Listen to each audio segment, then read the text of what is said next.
Те живеят, размножават се и умират. Остаряват, размножават се и умират.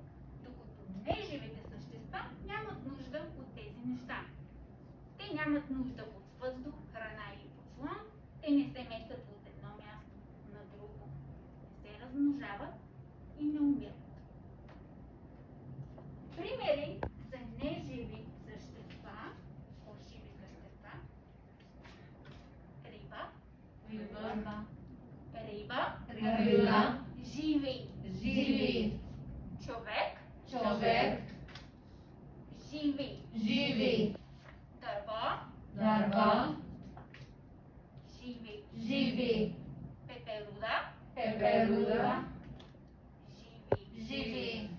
Примери за неживите същества са камък. Неживи. Кола. Неживи.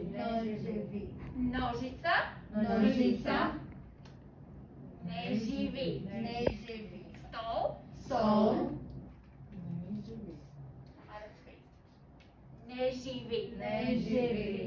Did you get any of it? You categorize. Do you understand what I'm talking about? Is there no Yeah, like I a think